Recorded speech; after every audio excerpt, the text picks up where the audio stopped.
Hello, I'm Dr. Marla Shapiro, and I'm a past president of the Menopause Society.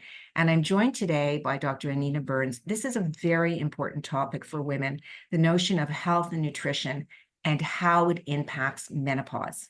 So let's first start with that in terms of what is the link between nutrition and menopause? So we know that nutrition is really important for how women enter menopause in terms of the perimenopausal state, for how they're actually going to experience their symptoms, and also the trajectory in the postmenopausal space, the risk for heart disease, stroke, diabetes, and other chronic diseases. So what you eat matters. It's not just about the weight, it's about the nutrients that you consume. So you're a registered dietitian, you're an expert on nutrition and women's health, and you work in the Office of Research of Women's Health in the clinical research section of the NIH. So who better than you to help us understand about the gaps that exist in terms of the impact of food, nutrients, and lifestyle, and what women in general can do and learn about the impact of this midlife and menopause? Right. There's a lot women can do. And that's what I really want to convey is that taking charge of your health is important to do that before you enter menopause in that perimenopausal time period and in the postmenopausal space too. There's always room for the body to continue to adapt and change and improve your health status. So I'm hearing that it's never too late. And I'm also hearing from you in general that we're not talking about making a short-term change. We're looking at the way that you eat, the lifestyle of the way you eat, the lifestyle of your exercise and stress management. So what can women do? And more importantly, to be able to understand that nutrition really does impact on menopausal symptoms. That seems like an odd notion for women. Right. So there is research there, although we do need more research in the area of nutrition and menopause. But what we do know from the data is that there are varying differences by diets on how women experience menopause and their vasomotor symptoms. So they have been able to show differences in diets and how that has impacted women's vasomotor symptoms, as well as the postmenopausal space in terms of the disease trajectory. So it's not just about whether you lose weight or gain weight or your weight shifts, but it's also about what you eat and the nutrients that you need. So I think that's so important because many women focus on the number on the scale. And that doesn't necessarily reflect that what you're doing is a healthy lifestyle. So, what nutritional tips can you give women in general in terms of changes that they can make, strategies that they can incorporate that can help reduce some of their symptoms and set them up for better cardiac health, better brain health, better bone health? That's exactly right. That's what we're looking for, overall better health, so that you go through menopause and you experience it with fewer symptoms, but also you have better health afterwards. So some simple tips that the research supports is what's on your plate. If you actually increase the number of fruits and vegetables on your plate and have fewer processed refined grains, so that's less white bread, less white rice, that and lean protein. So lean protein is helpful in terms of improving the health status. Also reducing the amount of sugar in the diet. So we know that sugar is linked to central adiposity and glucose imbalances, which can contribute to prediabetes and diabetes. So that's a fancy way, central adiposity, of saying I've gone from looking like a pear to now I look like an apple and I'm carrying everything in my middle. Why does that matter?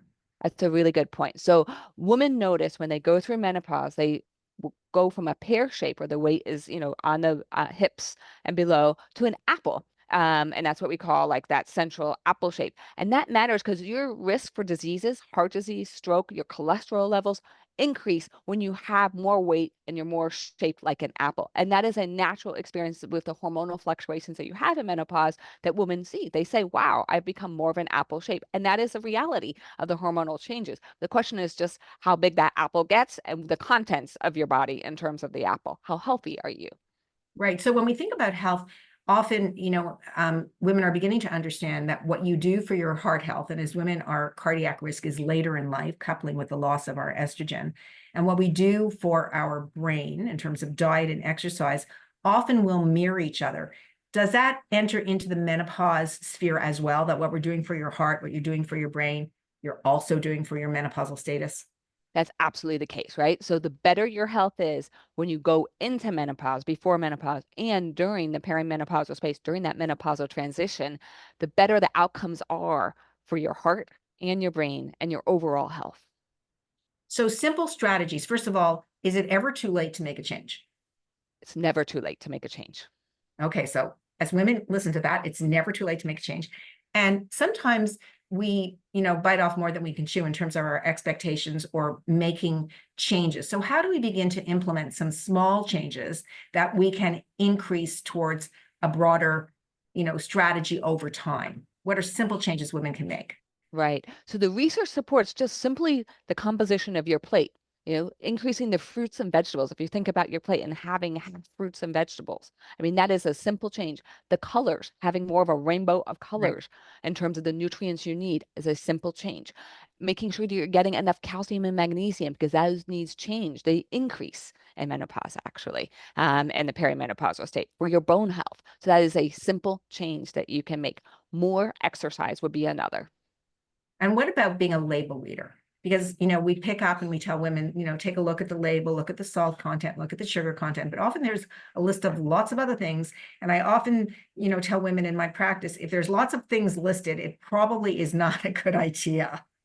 Right. So you want to go for minimally processed foods, which is basically your fresh foods. That's the Yeah, outside aisle of the grocery store, usually. Your fruits, your veggies, your right. proteins, and your Oh, it's dairy, great looking right? at that. Yeah, So we tell people in nutrition, focus on that. And you don't want to, be as close to the middle of the aisle of the grocery store because that's where right. you have more processed foods. And so what you want to do is just have a healthier diet with more fresh foods and fewer processed foods. And there is data to show that improves women's menopausal trajectory.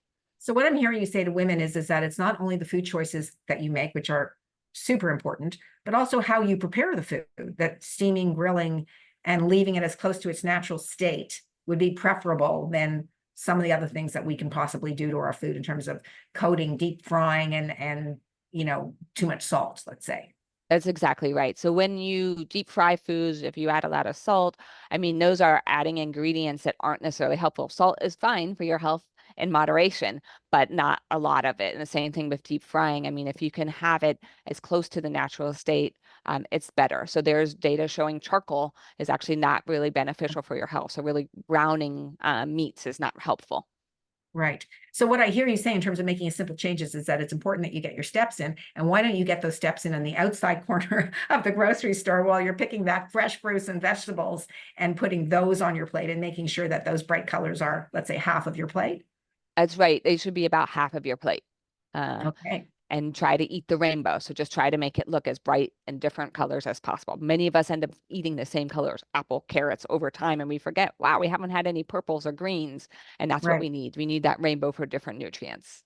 And I think an eye opener for women going through perimenopause and menopause with their hot flashes and night sweats and change in body composition is the fact that food can actually improve the symptoms and the choices that you make. The choices that you make can improve that. So the menopausal transition is going to occur, but the healthier you are during that process, the more you can actually reduce those symptoms. Well, thank you so much for joining us. It's food for thought, both literally